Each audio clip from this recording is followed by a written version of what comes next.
আসসালামু আলাইকুম। আশা করি সবাই ভালো আছো। তোমাদের সবাইকে আজকে মেডিকোর ফাউন্ডেশন কোর্সের লাইভে স্বাগতম। আমি দেখতে পাচ্ছি অলরেডি তোমরা লাইভে অনেকেই জয়েন করে ফেলেছো। আমাকে একটু তোমরা টেক্সট করে জানাবে, কমেন্ট করে জানাবে ঠিক মতো শুনতে পাচ্ছ কিনা। ওয়ালাইকুম আসসালাম সিফাত, শাওন ভাইয়া, ক্লাস এই যে মাত্র স্টার্ট হলো। ওয়ালাইকুম আসসালাম কাজল। আমাকে একটু টেক্সট করে জানাবে ঠিক মতো শুনতে পাচ্ছ কিনা তোমরা সবাই, কমেন্ট করে জানাতে পারো লাইভে। রীতা সাহা বলছে ও শুনতে পাচ্ছে, থ্যাংক ইউ রীতা। যেহেতু সবাই ঠিকঠাক মতো শুনতে পাচ্ছ, আমরা আজকের লাইভটি শুরু করতেছি। আমাদের আজকের লাইভ সেশনের উদ্দেশ্য হচ্ছে 2024 সালের মেডিকেল ভর্তি পরীক্ষা দিতে ইচ্ছুক যেই শিক্ষার্থীরা, তারা এখন থেকেই নিজেকে কিভাবে এগিয়ে রাখতে পারবে, কিভাবে নিজের পড়াশোনার স্ট্র্যাটেজি ঠিক করবে, এই ব্যাপারে মেডিকোর পক্ষ থেকে আমি এবং আমার সাথে আছেন মেডিকো প্রতিষ্ঠাতা এবং প্রধান নির্বাহী পরিচালক ডক্টর জোবায়দুর রহমান জনি ভাইয়া। আসসালামু আলাইকুম। আমরা দুজন তোমাদের জন্য কিছু পরামর্শ নিয়ে এসেছি, কিছু নির্দেশনা নিয়ে এসেছি, সেগুলোই আজকে আমরা অ্যাকচুয়ালি তোমাদের সাথে শেয়ার করব। তোমাদের সাথে আমি আছি ইঞ্জিনিয়ার ফয়সাল হায়দার, আমি নিয়োজিত আছি মেডিকোর একাডেমিক কোর্স কোঅর্ডিনেটর হিসেবে, এবং মেডিকোতে আমি ফিজিক্স ডিপার্টমেন্টের হেড হিসেবে নিয়োজিত আছি। তো ভাইয়া, আজকে এই যে আমাদের যারা দেখছে এখানে এখানে অনেকেই কিন্তু এবার এইচএসসি পরীক্ষা দিবে। কেউ কেউ এবার আছে যে এইচএসসি 2025 ব্যাচের জন্য লড়াই করছে, তারা এখন হচ্ছে ফার্স্ট ইয়ারে আছে, তারাও কিন্তু আমাদের এখানে লাইভে জয়েন করেছে।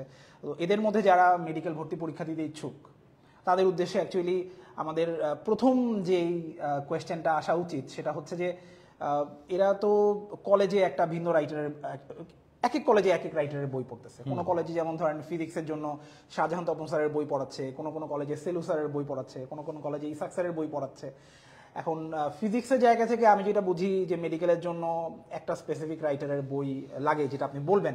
তো এইরকম geology, botany, chemistry, GK, English, physics, এগুলোর জন্য আসলে স্টুডেন্টরা কোন রাইটারের বইটাকে মূল বই হিসেবে পড়বে? আচ্ছা, thank you engineer Faisal Haider. যারা আমার কথা শুনতে পাচ্ছেন সবাইকে আসসালামু আলাইকুম।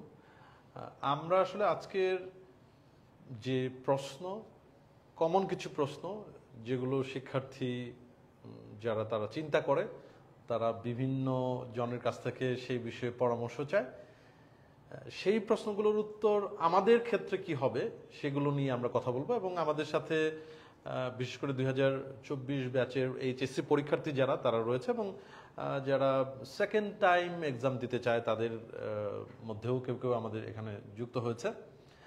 আসলে মূল বই হিসেবে কোন লেখকের বই পড়তে হবে এ ব্যাপারে অফিসিয়ালি কোনো দিক নির্দেশনা থাকে না। এর মানে হচ্ছে মেডিকেল ভর্তি পরীক্ষা যারা মেনটেন করে তাদের পক্ষ থেকে কোনো সময়েই বিজ্ঞপ্তিতে হোক বা অন্য কোনোভাবে এই ধরনের কোনো তথ্য দেওয়া হয় না যে প্রাণীবিজ্ঞানের জন্য এই বই পড়তে হবে, উদ্ভিদ বিজ্ঞানের জন্য এই বই, রসায়ন বা পদার্থবিজ্ঞানের জন্য, এটা কখনোই বলা থাকে না।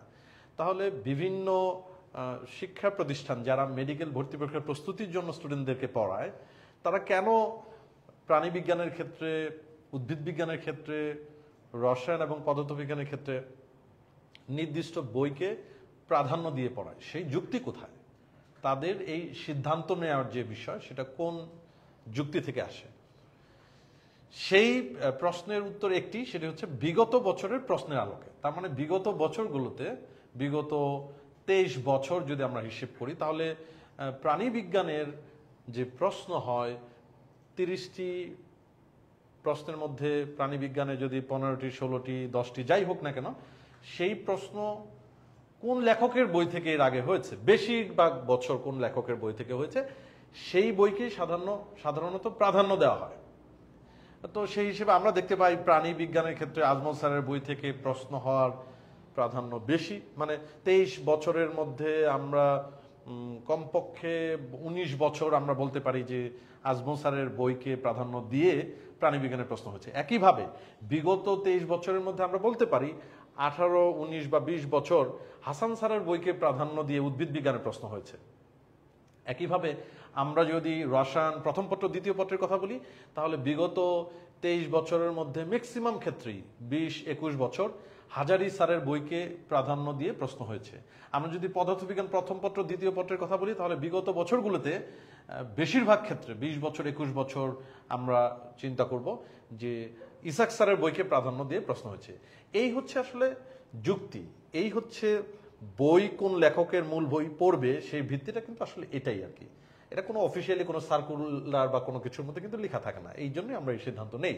তাহলে একজন স্টুডেন্ট এই মূল বই হিসেবে কোন লেখকের বই পড়বে এই প্রশ্নের উত্তরে প্রথমত যারা অনেক ভালো রেজাল্ট করতে চায়, মনে করে যে না আমার ন্যাশনাল মেরিটে টপ পজিশনে আসতে হবে, আমার মেধা তালিকায় 1 থেকে 10-এর মধ্যে থাকতে হবে, অথবা মনে করে যে না আমার ঢাকা মেডিকেল কলেজ লাগবে, অথবা চিন্তা করে যে না আমার সরকারি মেডিকেল কলেজ যেন কোনোভাবেই মিস না হয়, তাদের ক্ষেত্রে সবার ক্ষেত্রেই পড়ার সিস্টেম একই, স্টেপ বাই স্টেপ যাবে। তার মানে মূল বই হিসেবে কেউ প্রাণীবিজ্ঞানে যদি পড়ে আজমল স্যারের বই সে ভালোভাবে পড়ুক, অসুবিধা নাই।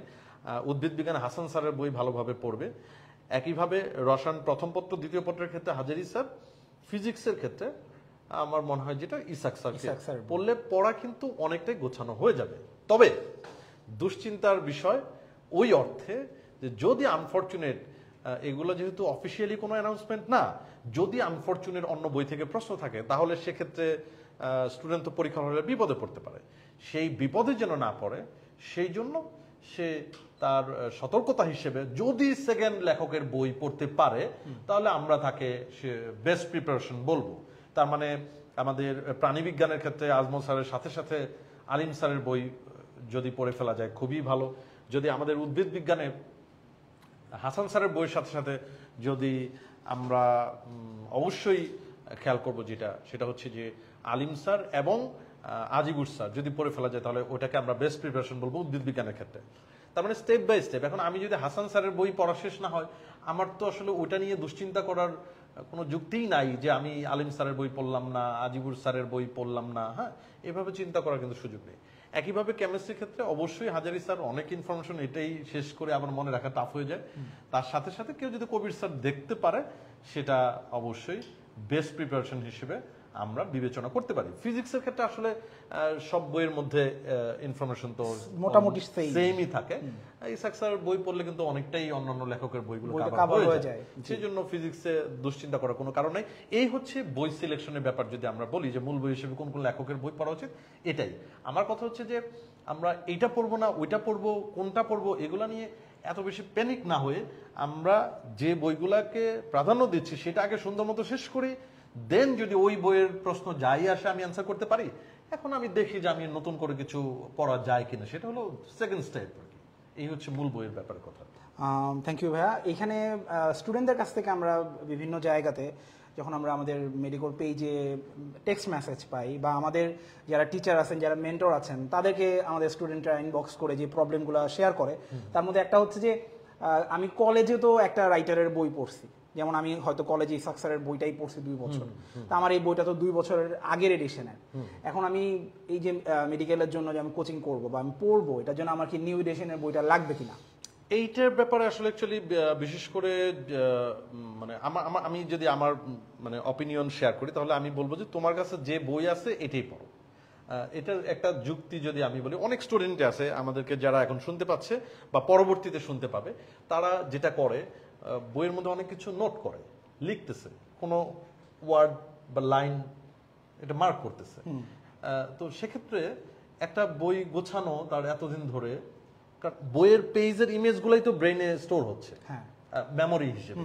তাহলে যখন তার এটা সুন্দর করে এভাবে গোছানো আছে, এখন হুট করে সে আবার নতুন বই যদি ওই জিনিসগুলো আবার তুলতে যায় তাহলে কিন্তু তার একটা এক্সট্রা সময় যাচ্ছে।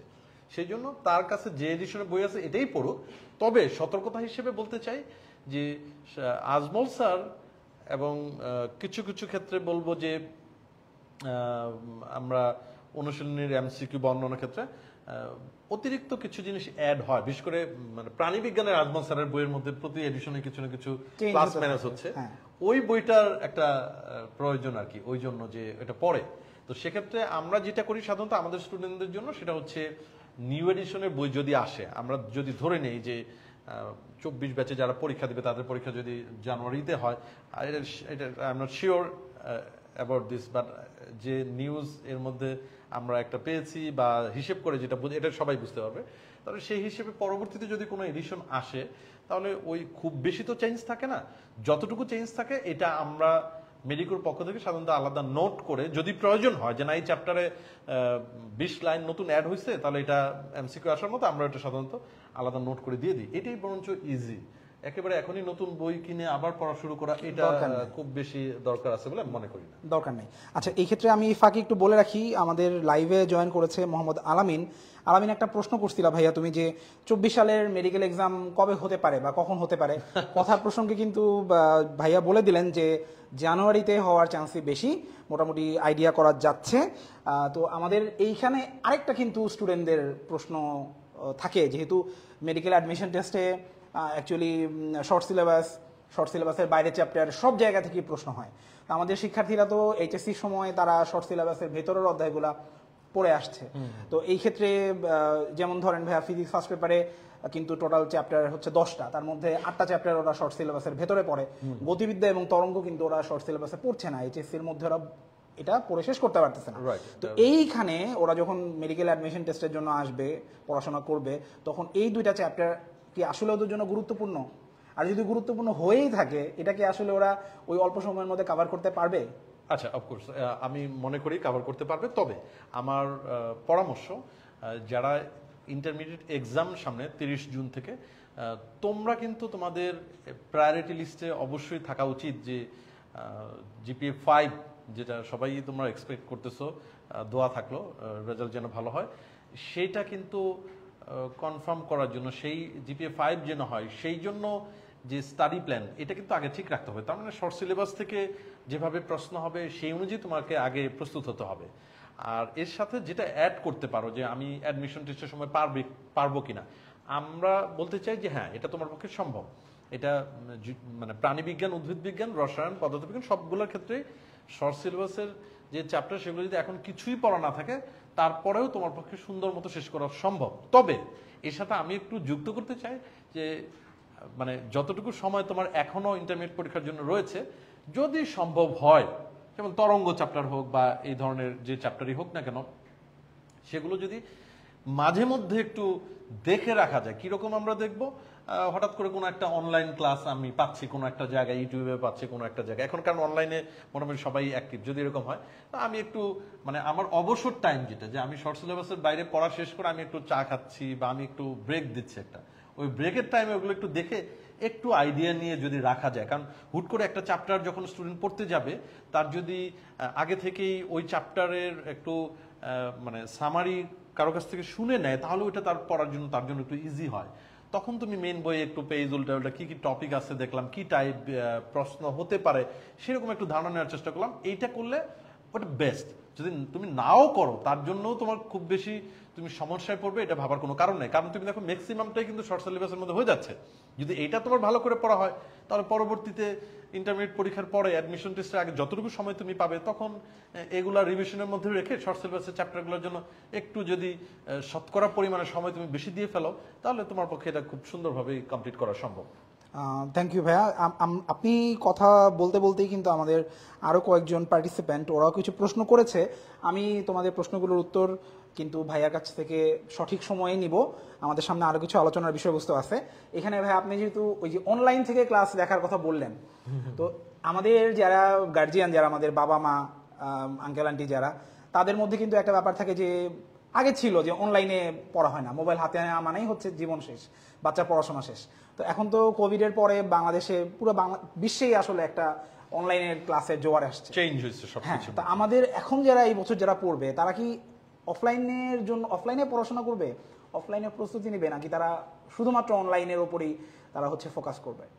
আচ্ছা, ওকে, এটা আসলে আমি যে বিষয়টি সবচেয়ে বেশি পজিটিভ মনে করি সেটা হচ্ছে যে অফলাইনের যে ইম্প্যাক্ট সেটা একরকম, অনলাইনের আরেক রকম। তার মানে অ্যাডভান্টেজ ডিসঅ্যাডভান্টেজ যদি আমরা চিন্তা করি, সুবিধা অসুবিধা বা ভালো খারাপ যদি চিন্তা করি, দুই দিক থেকে কিছু জিনিস পার্থক্য হিসেবে আমরা চিন্তা করতে পারি। যেমন এটা যারা স্টুডেন্ট, যারা আপনারা শুনতে পাচ্ছেন, বা শ্রদ্ধেয় অভিভাবকবৃন্দ যারা রয়েছেন, আমাদের কথা হচ্ছে যে অফলাইনে কিছু কিছু বিষয় আছে যেটা আমরা আমাদের জায়গা থেকে পজিটিভ মনে করি। নাম্বার ওয়ান হচ্ছে অফলাইনে আমরা যখন ক্লাস নিই তখন স্টুডেন্ট একদমই আমাদের সামনে থাকে, তাদের সাথে ইন্টারাকশনের সুযোগটা তুলনামূলকভাবে বেশি। তার মানে আমার ক্লাসে যারা বসে আছে তারা কি আসলেই আমার যে লেকচার আমি যা বোঝাতে চাচ্ছি, আমি যা বলতে চাচ্ছি সেটাতে সে মনোযোগী কিনা, সে আসলে আমার কথা শুনে বোঝার চেষ্টা করতেছে কিনা, এটা ফাইন্ড আউট করা আমার জন্য অনেক ইজি। তার মানে হচ্ছে লাস্ট বেঞ্চে কে আছে, তুমি কি আমার কথা শুনতে পেয়েছো, আচ্ছা কি জিজ্ঞেস করলাম বা কি বললাম, আমি কিন্তু সাথে সাথে অ্যান্সার পেয়ে যাচ্ছি। এবং যারা অডিয়েন্স স্টুডেন্ট যারা, তারাও কিন্তু এই বিষয়টাকে অনেক বেশি কনসার্ন থাকে যে না স্যার তো আমাকে দেখতে পাচ্ছে, তাহলে আমার তো শুনতে হবে কথা। এইটা একটা বিষয়। এবং স্টুডেন্ট কিন্তু খুব মানে ইন্টারেক্টিভ হওয়ার একটা পরিবেশ কিন্তু এটা, যখন সে দেখতেছে তার সামনের একজন স্টুডেন্ট কোনো একটা বিষয়ে প্রশ্ন জিজ্ঞেস করতেছে টিচারকে, বা তার বাম পাশে একজন টিচারকে কোনো কিছু জিজ্ঞেস করতেছে, তো এই যে পরিবেশ, এই পরিবেশ তাকে অবশ্যই মানে পড়ালেখার ব্যাপারে ওই যে 2 ঘন্টা ক্লাস হবে, 1.5 ঘন্টা 2 ঘন্টা 2.5 ঘন্টা যতক্ষণই ক্লাস হবে, তখন কিন্তু একজন স্টুডেন্ট কিন্তু অনেকটা নিতান্ত মানে ইচ্ছা কম থাকলে বাধ্য হয়ে যায় যে না সবাই পড়ার মধ্যে আছে, আমিও এখন এই 2 ঘন্টা যতটুকু পড়ে বের হয়ে যাওয়া যায়, এটা একটা ব্যাপার আছে। সেকেন্ড যে বিষয় সেটা হচ্ছে এক্সাম দেওয়ার যে ব্যাপারটা, কারণ ফাইনাল পরীক্ষা তো অফলাইনে বৃত্ত ভরাট করে হয়, সেই জন্য একজন স্টুডেন্ট যখন তার প্রিন্টেড কোশ্চেনের মধ্যে সে প্রশ্ন দেখে বৃত্ত ভরাট করার প্র্যাকটিস আগে থেকে অনেক বেশি বেশি করতে থাকবে, তখন কিন্তু তার জন্য কিন্তু এটা একটা পজিটিভ বিষয়। এবং সে যখন তার দেখবে যে আরো অনেক পরীক্ষার্থীর সাথে বসে পরীক্ষা দিচ্ছে, এটা তাকে মেন্টালি ম্যাচিউর করে বলে আমরা মনে করি, আমাদের অভিজ্ঞতা সেটাই বলে। এখন কথা হচ্ছে যে তাহলে সমস্যাটা কোন জায়গায়? সমস্যাটা আমরা একটা জায়গায় মনে করি, বিশেষ করে যারা ঢাকায় যারা বা বড় শহরগুলোতে যাদের মনে হয় যে না আমি মেডিকোর এই ব্রাঞ্চে পড়ি, কিন্তু আমার বাসা থেকে যেতে প্রতিদিনে আমার অনেক সময় চলে যাচ্ছে, অনেক সময় নষ্ট হচ্ছে। অথবা কেউ মনে করলো যে আমি তো কুষ্টিয়াতে আছি, আমি নোয়াখালীতে আছি, অথবা কিশোরগঞ্জে আছি, এখানে তো মেডিকোর কোনো ব্রাঞ্চ নাই, তাহলে আমি আমার পক্ষে তো আর করা সম্ভব হচ্ছে না। তখন ওই ব্যাপারটা তার মাথায় আসতে পারছে, ঠিক আছে আমি তাহলে অনলাইনে করি। হ্যাঁ, অনলাইনকে আমি খারাপ বলি না, অফকোর্স তুমি যদি মানে একেবারে মানে চিন্তা ভাবনায় যথেষ্ট সচেতন এবং দায়িত্ববান হও, তুমি যদি এই জিনিসটাকে অন করো যে না আমি অনলাইনে আমার মোবাইল থেকে ক্লাস করি বা ল্যাপটপ থেকে আমি যেখান থেকে ক্লাস করি না কেন, এটা আমাকে করতে হবে, শুনতে হবে। আমি এখানে মোবাইলে ক্লাস করতে করতে ঘুমিয়ে গেলাম, বা আমি মোবাইলে ক্লাস রেখে 10 মিনিট ব্রেক দিয়ে আমি অন্য কিছুর মধ্যে চলে গেলাম, এই ব্যাপারটা আসলে অনেক ক্ষেত্রেই হয়, ইচ্ছা না থাকলেও অনেক সময় হয়ে যায়, ব্যাপার পরিবেশটাই তাকে এইভাবে নিয়ে আসে। তখন কিন্তু এটা একটু খারাপভাবে চিন্তা করা যায়, মনে করি তখন এটা স্টুডেন্টদের জন্য ক্ষতি। এই বিষয়টা খেয়াল রাখলে ঠিক আছে, তুমি যদি পরিস্থিতি বিবেচনায় মনে করো অনলাইনে করতে চাও ইটস ফাইন, তবে এটা যেন বিবেচনায় থাকে এক্সাম অফলাইনে দেওয়ার যে প্র্যাকটিস বৃত্ত ভরাট করে, এইটার কিন্তু কোনো বিকল্প নাই, করা যাবে না। এবং সেই জন্য আমরা যেটা মানে চিন্তা করেছি আমাদের পক্ষ থেকে, সেটা হচ্ছে 2 বিষয়টাকে আমরা সমন্বয় করে যারা অফলাইনে আমাদের এখানে ক্লাস করবে তাদেরকে আমরা এই বছর অনলাইনে আমাদের পুরো কোর্সের যে ক্লাসগুলো সেগুলোকে মানে আরো ডিটেইল আমরা আমাদের মেডিকোর যে সার্ভার সেখানে আমরা দিয়ে রাখবো, যাতে কেউ যদি মনে করে অফলাইনে যে আমি এটাকে আরেকটু ডিটেইল দেখতে চাই বা একাধিকবার দেখতে চাই, তাহলে সেটাও তার সুযোগ থাকবে। এবং সেখানে আমরা সবচেয়ে সিনিয়র যারা, আমার ক্লাস সহ আমাদের ইঞ্জিনিয়ার ফয়সাল হায়দার সহ সিনিয়র যারা আছে তাদের ক্লাসগুলো। এবং সেক্ষেত্রে কেউ যদি মনে করে যে না আনফরচুনেটলি আজকে আমি আমার অফলাইনে ক্লাস তো আমি করতে পারি না, মিস করেছি, তাহলে আমি কি করবো, এটা তার জন্য সেই বিকল্প সাপোর্ট এটা থাকবে। আর সাথে সাথে যারা মেডিকেলতে অনলাইনে করবে যারা, তাদের জন্য আমরা অফলাইনে এক্সাম দেওয়ার যে প্র্যাকটিস সেটাও যদি দিতে চাই, আমি অনলাইন ব্যাচে পড়ি তাহলে আমি অফলাইনে কি পরীক্ষা দিতে পারবো, আমি সপ্তাহে 1 দিন দিতে চাই বা এরকম, এই ধরনের আমরা একটা প্ল্যান দিয়ে দেবো, সেই প্ল্যান অনুযায়ী সে অফলাইনে দিতে পারবে। এবং শেষে গিয়ে যে মডেল টেস্ট এক্সাম হয় মানে দীর্ঘ 1 মাস ব্যাপী বা যতটুকু সময় হয় 3 সপ্তাহ ব্যাপী অনেকগুলো পরীক্ষা হয়, পেপার ফাইনাল সাবজেক্ট ফাইনাল, সেখানে তো যারা অনলাইনে আছে তারা তো অফলাইন এক্সাম দিতেই পারবে, বড় বড় এক্সামগুলো আমরা যেগুলো ভিন্ন সেন্টারে পরীক্ষাগুলো নেই সেগুলো। তো অতএব একজন স্টুডেন্ট মেডিকোতে পড়ুক বা অন্য যেখানেই পড়ুক না কেন, তার এই বিষয়গুলো নিয়ে সে নিজেও চিন্তা করবে এবং অবশ্যই তার বাসায় অভিভাবকদের সাথে আলাপ করে সে সিদ্ধান্ত নেবে যে আসলে আমার কোন জিনিসটা করা উচিত, এই বিবেচনায় আর কি। সেই জন্য কোনটা সবচেয়ে ভালো কোনটা সবচেয়ে খারাপ এইভাবে বিবেচনা না করে যার সাথে যেটা ম্যাচ করে সেভাবে বিবেচনা করাটা বেটার। আচ্ছা, তাহলে এইখানে ভাইয়া আরেকটা ব্যাপার চলে আসে যে গত কয়েক বছর ধরে আমরা দেখতে পাচ্ছি যে ফিজিক্স এবং কেমিস্ট্রিতে ম্যাক্সিমাম প্রশ্নই আসলে অনুশীলনীর প্রশ্ন থেকে তুলে দিচ্ছে অপশন সহ। তো এখানে অনুশীলনী প্রশ্ন এই বছরের ভর্তি পরীক্ষার্থীদের জন্য কতটুকু গুরুত্বপূর্ণ? আর এইখানে একটা সম্পূরক প্রশ্নও আছে।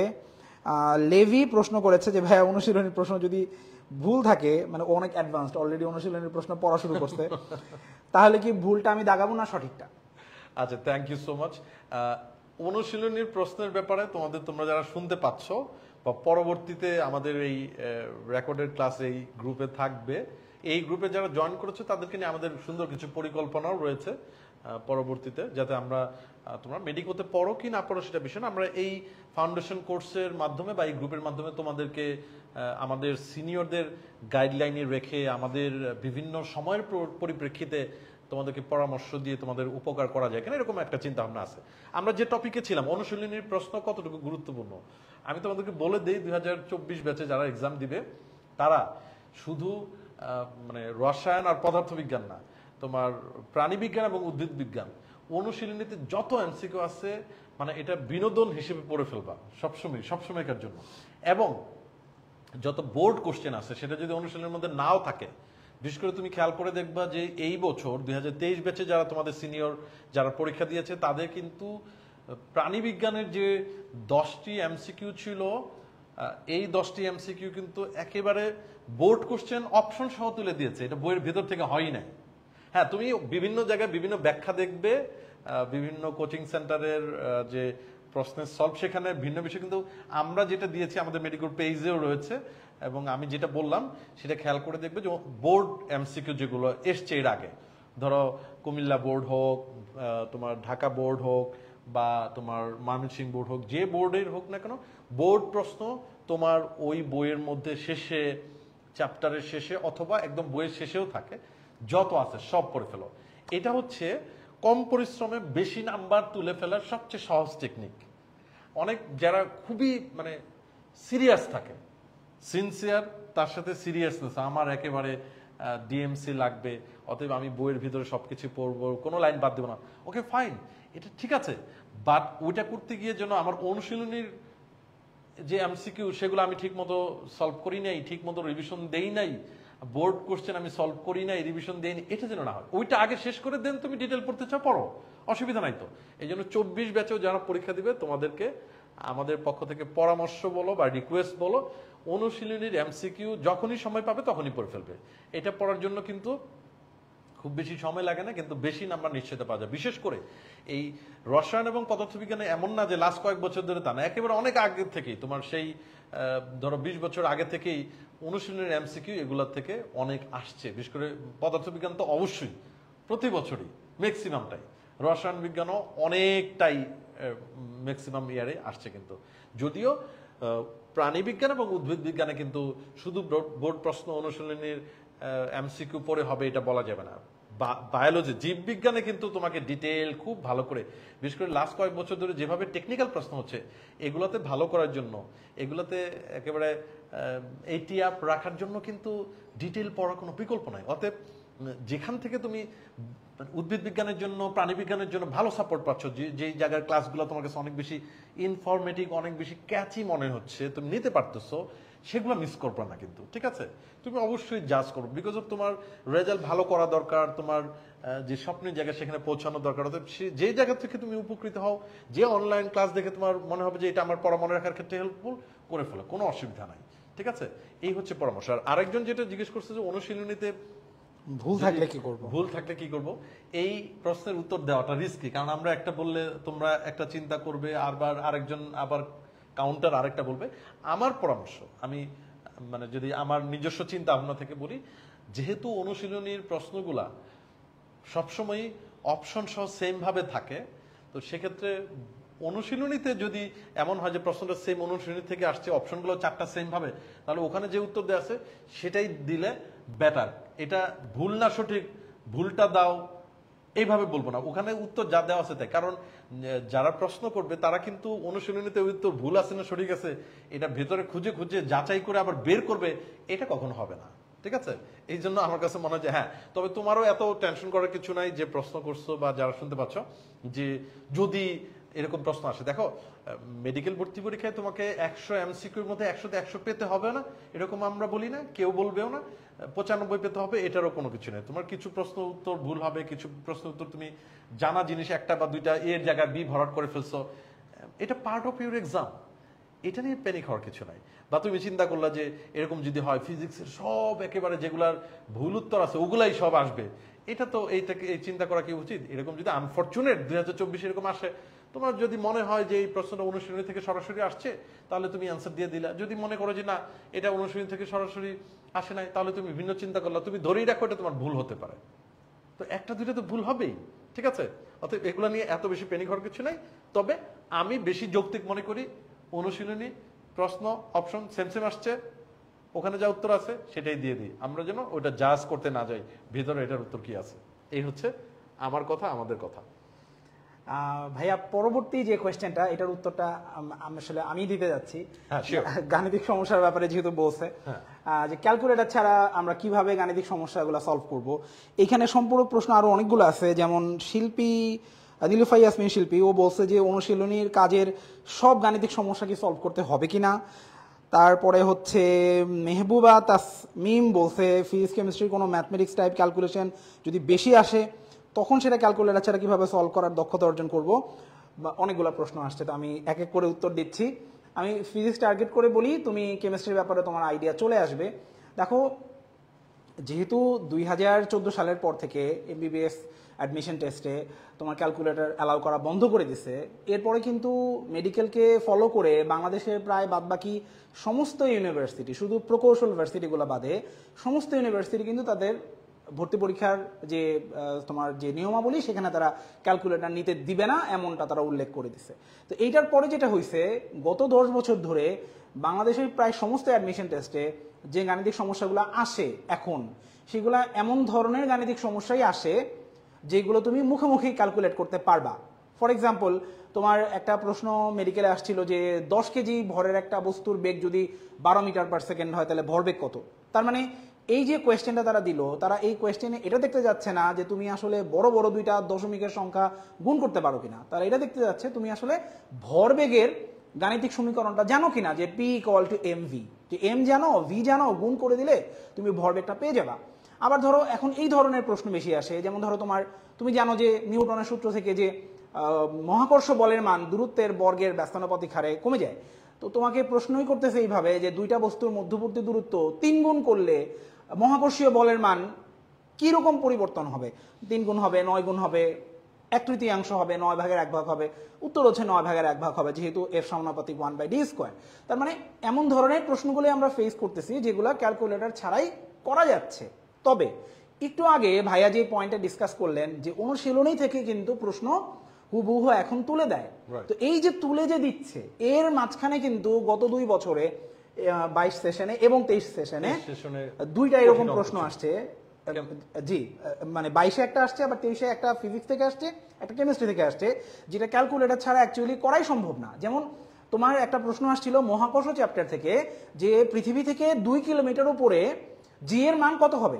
এখন এইটার যে সূত্র, সেটা তোমার ক্যালকুলেটর ছাড়া কোনোভাবেই এই ক্যালকুলেশন পরীক্ষার হলে বসে বের করা কোনোভাবেই সম্ভব না। বাসায় বসে ক্যালকুলেটর ছাড়া পসিবল না। দশমিকের পর আসন্ন মানের কাছাকাছি যাওয়া যাইতে পারে, দিয়েও কষ্ট। হ্যাঁ, আর ভর্তি পরীক্ষার প্রশ্ন তো 36 সেকেন্ডে আনসার করতে হয়। তো এখন কথা হচ্ছে যে এই যে কোয়েশ্চেনটা আসলো 2 কিলোমিটার উঁচুতে জি এর মান কত, এই কোয়েশ্চেনটা তোমার জন্য বিপজ্জনক কখন আর কখন না। যদি এমন হয় যে এই কোয়েশ্চেন আসছে কিন্তু এই কোয়েশ্চেন আসলে অনুশীলনীতে নাই, আকাশ থেকে তুলে দিয়ে দিছে, এরকম যদি হয়, হবে না যদি হয়, তাহলে কিন্তু এই প্রশ্ন তোমার জন্য ভয়ের না, কারণ এটা তুমিও পারবে না, কেউই পারবে না। হ্যাঁ, বুয়েট অ্যাডমিশন টেস্টে একদম টপ 10-এ থাকবে এমন একটা বাচ্চাও যদি ওইখানে গিয়ে 3 কিলোমিটার উপরে জি এর মান কত তাকে বের করতে বলে, তার অ্যাটলিস্ট মিনিট খানেক বা 1.5 মিনিট 2 মিনিট সময় লাগবে, তারপরে সে কিন্তু পুরো অ্যান্সার করে আসতে পারবে না। তার মানে ওই প্রশ্ন তোমার জন্য ভয়ের না, ওটা তুমি পারবে না, কেউ পারবে না। ওই যে ভাইয়া যেটা বললো যে 100-তে 100 পেয়ে ডিএমসি পাওয়ার কোনো দরকার নাই, 100তে তুমি 85-80 পাইলেই তোমার সবচেয়ে ভালো মেডিকেল কলেজে চলে আসবে। তবে হ্যাঁ, ভয়ের ব্যাপার কখন, যখন এই কোয়েশ্চেনটা কোনো না কোনো অনুশীলনীর অবজেক্টিভ থেকে হুবহু তুলে দিচ্ছে। এখন তোমার যারা সহপাঠী তারা কিন্তু ঠিকই ওই টিচারের কাছ থেকে শুনছে, অনুশীলনের অবজেক্টিভ থেকে প্রশ্ন আসে, ওরা কিন্তু ঠিকই এটা একদম ধরে ধরে মুখস্থ করে গেছে, মুখস্থ করে চলে গেছে। হ্যাঁ, ওই ছোটবেলার মতো যে আমরা এসএসসি পরীক্ষা দিতে গিয়ে বলতাম না যে কোয়েশ্চেনটা কমন পড়ছে, কমন পড়া মানে কি, এটা আমি বাসায় করে আসছি। এতবার করছো তুমি এসএসসি পরীক্ষার জন্য, দেখলেই তোমার একদম স্টেপ বাই স্টেপ সবগুলা পার্ট লাইন মনে পড়ে যাচ্ছে। ওই ধরনের মুখস্থ কিন্তু থাকলে তোমার কিন্তু ইজিলি তুমি এই প্রশ্নে অ্যান্সার করতে পারবা। তখন তুমি যদি এটা না পারো তাইলে কিন্তু বাকিরা পেরে যাচ্ছে, তারা কিন্তু এখানে 1 মার্ক আগায় যাচ্ছে। তাইলে আমাদের খেয়াল রাখতে হবে অনুশীলনীর অবজেক্টিভের মধ্যে যদি কোনো ম্যাথ থাকে সেটা ক্যালকুলেটর দিয়ে করা যাক বা না যাক, এটা আমাদের একদম মনে করে পড়ে ফেলতে হবে। তবে হ্যাঁ ভাই, একটা জিনিস বলি, আমাদের যারা প্রশ্নকর্তা, যারা প্রফেসর লেভেলের ডাক্তার যারা আছেন, ওনারা কিন্তু এটা খেয়াল করেন যে বড় কোনো ম্যাথ দেওয়া যাবে না। বুঝো কিন্তু ব্যাপারটা, বড় কোনো ম্যাথ দেওয়া যাবে না, তাইলে ওরা পারবে না। এখন ধরো এই যে পৃথিবী থেকে 2 কিলোমিটার উপরে জি এর মান কত, দেখতে কিন্তু ছোট ম্যাথই লাগে। তো ওই আমাদের স্যারদের কিন্তু পক্ষে বোঝা সম্ভব না যে এটা আসলে ক্যালকুলেটর ছাড়া করা সম্ভব নাকি সম্ভব না, দেখতে ছোট লাগছে দিয়ে দিচ্ছে। তো তুমি যদি দেখো যে বড় কোনো ম্যাথ, যেটা তো মনে করো 3-4টা ডাটা আছে, অনেকগুলো ক্যালকুলেশন করা লাগতেছে, 4-5 লাইনের লম্বা কোয়েশ্চেন, ওই ম্যাথগুলো তুমি বাদ দিতে পারবা। এইখানে মেহবুবা যে প্রশ্নটা করছে যে ভাইয়া সব প্রশ্নই আমার কি বলে অনুশীলনী থেকে টাচ করা লাগবে কিনা, অনুশীলনী সব প্রশ্নই কভার করতে হবে কিনা, না, এই ধরনের ম্যাথমেটিক্যাল তুমি প্রশ্নগুলা বাদ দিতে পারো, যদি সুযোগ থাকে পড়ে ফেলো। কিন্তু যদি বাদ দিতে চাও, অনেক বড় বড় যে প্রশ্নগুলো, যেগুলো ধরো 5-6 লাইনের প্রশ্ন, তারপরে ধরো যেগুলো উদ্দীপকওয়ালা প্রশ্ন, 1-2-2-3, হ্যাঁ 3-1 ছবিওয়ালা প্রশ্নগুলো, তুমি এইগুলা বাদ দিতে পারো। যেমন ধরো একজন নৌকার গুণ টেনে নিয়ে যাচ্ছে, এই ধরনের ছবি এঁকে বলতেছে যে ইমেজ দিয়ে এই প্রশ্ন আসে না, আনুভূমিক উপাংশের মান কত, এরকম প্রশ্ন আসবে না, তুমি এইগুলা বাদ দিতে পারো। মানে 4টা এমসিকিউ টাইপ যেগুলো 4টা অপশন সহ থাকে, ক খ গ ঘ, এগুলা সেগুলা ডাইরেক্ট উত্তর, এইগুলো তুমি করবা, এগুলা মিস দিবা না। আচ্ছা, এইখানে আমার মনে হয় যে আমি ওদের প্রশ্ন উত্তর দিয়ে দিছি। তো ভাইয়া এরপরের হচ্ছে ও মঞ্জুরুল মহলা হচ্ছে, ও অ্যান্সারও দিয়ে দিছে অলরেডি। ওই আমি একটা প্রশ্ন বলছিলাম তার, চমৎকার। এখানে আরেকটা প্রশ্ন আসছে, ভাইয়া শুধু মেডিকেলের জন্য প্রিপারেশন কি নিব, শুধু মেডিকেল প্রিপারেশন নিলে ভার্সিটির জন্য পড়া কতটুকু হবে? বলাটা বেটার, কারণ এটা তোমার জন্য বলা সহজ হবে আর কি। আচ্ছা, এইটা আমি কিন্তু অলরেডি একটু উত্তর দিয়ে দিছি। দেখো যে 14 সালের পর থেকে যেহেতু সবগুলা ভার্সিটিতে, প্রকৌশল ভার্সিটিগুলা বাদে ক্যালকুলেটর অ্যালাউ করা বন্ধ করে দিছে, তো ফিজিক্স আর কেমিস্ট্রির যে গণিতের যে কাঠিন্যতাটা, ম্যাথমেটিক্যাল প্রশ্নের যে কাঠিন্যতা, এটা লেভেলটা কিন্তু কমে আসছে এবং মেডিকেলের সাথে কিন্তু ম্যাচ করে গেছে। আগে যখন ক্যালকুলেটর ছিল তখনও মেডিকেলে ছোট ছোট ম্যাথ আসতো, বাট তখন ওই ভার্সিটিগুলোতে কিন্তু বড় বড় ম্যাথ আসতো। এখন যখন ক্যালকুলেটর বাদ দিয়ে দিছে, এখন কিন্তু ম্যাথের লেভেলটা কিন্তু কাছাকাছি হয়ে গেছে। তো তোমার মেডিকেলের জন্য যখন তুমি ফিজিক্স কেমিস্ট্রির প্রিপারেশন নিচ্ছ, তোমার কিন্তু অ্যাকচুয়ালি গুচ্ছ কৃষি, গুচ্ছ প্রযুক্তি যেটা, তারপরে তোমার বিভিন্ন সরকারি ভার্সিটি যেগুলো, চিটাং, রাজশাহী ভার্সিটি, জাহাঙ্গীরনগর, জগন্নাথ ইউনিভার্সিটি, তোমার এটার জন্য কিন্তু ফিজিক্স কেমিস্ট্রি পড়া কিন্তু আগায় যাচ্ছে। আর এখানে আরেকটা ব্যাপার, ওই যে যুক্তিভিত্তিক যে প্রশ্নগুলা, যে তোমার দুইটা বস্তুর মধ্যবর্তী দূরত্ব 3 গুণ করব, মহাকর্ষ বলের মান কয় ভাগের 1 ভাগ হয়ে যাবে, এই ধরনের প্রশ্ন কিন্তু এখন বেশি আসে। আরেকটা ব্যাপার, তোমার এর আগে শুধুমাত্র কেমিস্ট্রিতেই তাত্ত্বিক প্রশ্ন বিভিন্ন ভার্সিটিতে বেশি আসতো, ফিজিক্সে কিন্তু শুধু ম্যাথমেটিক্যাল জিনিসপত্রই আসতো, তাত্ত্বিক প্রশ্ন আসতো না বললেই চলে। ক্যালকুলেটর বাদ দেওয়ার পর থেকে কিন্তু এখন ঢাকা ইউনিভার্সিটিতেও কিন্তু ফিজিক্সে অনেক তাত্ত্বিক প্রশ্ন আসে। ধরো এন্ট্রপির সংজ্ঞা থেকে প্রশ্ন আসতেছে, হ্যাঁ, তোমার কোন প্রসেসে এন্ট্রপি বাড়ে, কোন প্রসেসে এন্ট্রপির পরিবর্তন শূন্য থাকে, এগুলো কিন্তু আগে শুধু মেডিকেলে আসতো, অন্য কোথাও আসতো না, এখন কিন্তু এগুলো আসে। তার মানে তোমার যখন মেডিকেলের জন্য প্রিপারেশন হচ্ছে, তখন তোমার কিন্তু বায়োলজিটাও পড়া সুন্দরভাবে হয়ে যাচ্ছে, কেমিস্ট্রি ফিজিক্সের পড়াটাও অনেক ভালোভাবে হয়ে যাচ্ছে। তাত্ত্বিক প্রশ্ন তোমাকে কেউ আটকাতে পারবে না, ম্যাথমেটিক্যাল প্রশ্ন ম্যাক্সিমামই তুমি পারবা, 2-1টা জিনিস বাদে। যেমন ধরো মেডিকেলের জন্য আমি একটু আগে বললাম যে কোনো ছবি দিয়ে কোনো প্রশ্ন আসে না, কিন্তু ইউনিভার্সিটিগুলোতে কিন্তু একটা সার্কিটের ছবি দিয়ে তোমাকে ওখানে তুল্য রোধ বের করতে বলতে পারে, তুল্য ধারকত্ব বের করতে বলতে পারে। তো তোমার একটা সার্কিট এর সলভ বা রোধের সার্কিটের সলভ বা ধারকের সার্কিটের সলভ তুমি যদি শিখে নাও মেডিকেলের প্রিপারেশনের পাশাপাশি, তাহলে কিন্তু তুমি এদিক দিয়ে নিজেকে কাভার আপ করে ফেলতে পারবা। কেমিস্ট্রিতেও তাই, তোমার ধরো মেডিকেলের জন্য কিন্তু নামীয় বিক্রিয়াগুলা নাম দিয়ে বেশি আসে, যে অমুক আয়নের শনাক্তকরণে নিচের কোন বিক্রিয়াটি লাগবে, হ্যাঁ, অপশনের মধ্যে কার্বিলামিন, রাইমাটাইমিন, বিভিন্ন বিক্রিয়ার নাম দেওয়া থাকবে। এই প্রশ্নগুলো যখন তুমি ভার্সিটিতে পাবা, তখন দেখবা যে অপশনের মধ্যে বিক্রিয়াগুলোর নাম দেওয়া নাই, হয়তো বিক্রিয়ার সমীকরণটা দেওয়া আছে। তো তুমি মেডিকেলের জন্য পড়তে গিয়ে তুমি কেমিস্ট্রিতে নামীয় বিক্রিয়ার নামগুলো পড়তেছো, আর ভার্সিটির জন্য পড়তে গেলে তোমাকে ইকুয়েশন গুলাও দেখতে হচ্ছে। আরেকটা ব্যাপার ভাইয়া বলে রাখি, গত কয়েক বছর ধরে কিন্তু মেডিকেল ভর্তি পরীক্ষা সবার আগে হচ্ছে। কতটা আগে তুমি দেখো, এই বছরের মেডিকেল ভর্তি পরীক্ষা মানে তোমাদের এক বছরের সিনিয়র যারা, তাদের মেডিকেল ভর্তি পরীক্ষা কিন্তু হইলো ফেব্রুয়ারি মাসে। আর দেখো এই যে গুচ্ছ প্রযুক্তির ভর্তি পরীক্ষা কিন্তু ভাইয়া যে গত পরশুদিন হইলো 27 এপ্রিল। আবার তোমার হচ্ছে গুচ্ছ কৃষির ভর্তি পরীক্ষা কিন্তু হবে তোমার হচ্ছে জুলাই মাসে হবে গুচ্ছ কৃষির ভর্তি পরীক্ষা। তার মানে মেডিকেল ভর্তি পরীক্ষাতে আল্লাহ না করুক যদি কোনো ঝামেলা হয়েও যায়, তুমি কিন্তু অ্যাকচুয়ালি অ্যাডমিশন টেস্টের পরে তোমার এই অ্যাডমিশন টেস্টগুলোর জন্য প্রিপারেশন নেওয়ার জন্য যথেষ্ট সময় পাবা। কেমন? তার মানে অবশ্যই মেডিকেলের জন্য প্রিপারেশন নিলে আমরা একদম ব্ল্যাক হোলে পড়ে যাব না, বিপদে পড়ে যাব না। মেডিকেলের জন্য প্রিপারেশন নিলে বাদবাকি ভার্সিটির জন্য একটা লিমিটেড অ্যামাউন্টের প্রিপারেশন হয়ে যায়, একটা বেসিক প্রিপারেশন হয়ে যায়। তুমি মেডিকেল অ্যাডমিশন টেস্টের পর চাইলে ওই ভার্সিটিগুলোর জন্য আলাদা করে হায়ার ম্যাথের প্রিপারেশনটা তুমি নিতে পারবা। কেমন? এটা হচ্ছে ভাইয়ার পরামর্শ। আচ্ছা, এইখানে ভাইয়া নেক্সট এই রিলেটেড আরো বেশ কিছু প্রশ্ন আসছে। যেমন একজন জিজ্ঞেস করছে যে মানে এই টাইমেই কি অনুশীলনের এমসিকিউ গুলো পড়ে ফেলবো কিনা।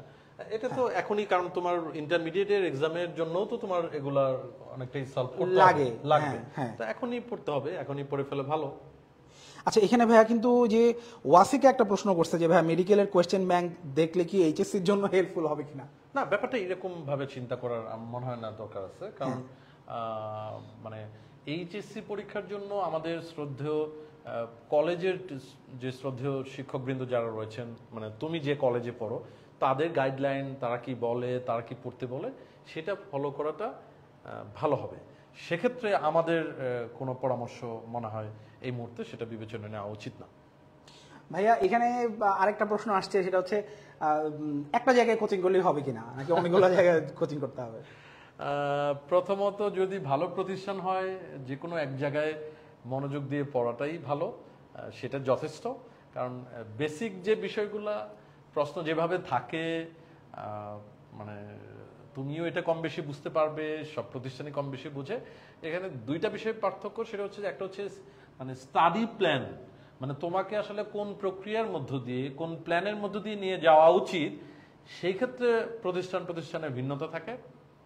সেকেন্ড হচ্ছে তোমার ক্লাসের যে কোয়ালিটি, অফলাইন অনলাইন, মানে যে টিচাররা ক্লাস নিচ্ছে তাদের পড়ানোর যে স্টাইল, সেখানে ভিন্নতা থাকে বিভিন্ন প্রতিষ্ঠানের মধ্যে।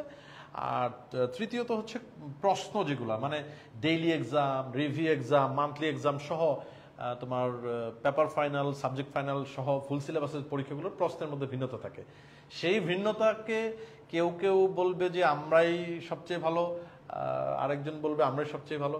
সেক্ষেত্রে আমার মনে হয় যে তুমি যে কোনো একটি প্রতিষ্ঠানকে খুব ভালোভাবে ফলো করে, এর সাথে তুমি যদি মনে করো যে না আমি আরো একটি জায়গায় পরীক্ষা দিতে চাই, অনলাইনে অফলাইনে দিতে চাই, এটা যথেষ্ট। এখন তুমি চিন্তা করে দেখো, অফলাইনে 2-3টা জায়গায় অফলাইনে গিয়ে কোচিং করা বা দুই জায়গায় করাই অনেক টাইম কিন্তু নষ্ট হয়ে যায় যাওয়া আসার মধ্যে।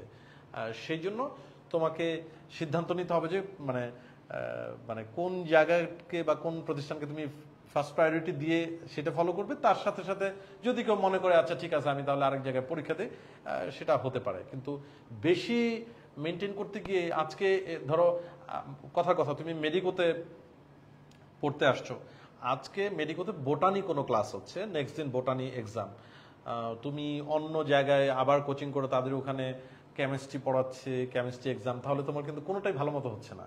অতএব একটা ট্র্যাক থাকবে, এটা খুব পারফেক্টলি মেনটেন করব, তার সাথে প্যারালালি এক্সাম দেওয়া যায় কিনা সেটা ঠিক আছে। কেউ যদি মনে করে যে কোনো জায়গার একটা অনলাইন ক্লাসের ভিডিও দেখলে আমার উপকার হলো, উপকৃত হবা, এরকম কোনো কিছুই মিস করবা না। সেই জন্য তোমার ইমিডিয়েট সিনিয়র ব্যাচের যারা ভাইয়া আপু যারা চান্স পেয়েছে, অথবা যারা চান্স পায়নি, যারা হয়তো চান্স আনফরচুনেটলি মিস হয়ে গিয়েছে, অথবা ধরো সরকারি মেডিকেল কলেজ না হয়ে প্রাইভেট মেডিকেল কলেজে হয়েছে, তাদের কাছ থেকেও তোমার যদি পরিচিত থাকে তুমি পরামর্শ নিতে পারো। তাদের গাইডলাইন অফকোর্স ভালো হওয়ার কথা, তোমাদেরকে বলতে পারবে যে হ্যাঁ এই বিষয়টা এইভাবে দেখা উচিত তোমার সিদ্ধান্ত নেওয়ার ক্ষেত্রে।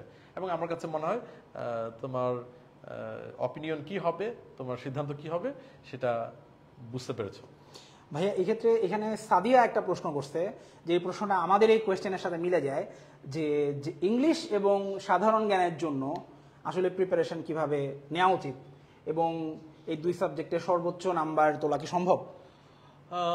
সর্বোচ্চ নাম্বার বলতে আমরা কি 25-25 বোঝাচ্ছি কিনা, মানে ইংরেজিতে 15, সাধারণ জ্ঞানে 10, যদি এটা বলি তাহলে অসম্ভব কিছুই না, বাট তুলনামূলকভাবে একটু টাফ। যেমন ফিজিক্সে 20-20 তোলা অনেকটাই সহজ, কেমিস্ট্রিতে 25-25 তোলা অনেকটাই হয়তো পারা যায়।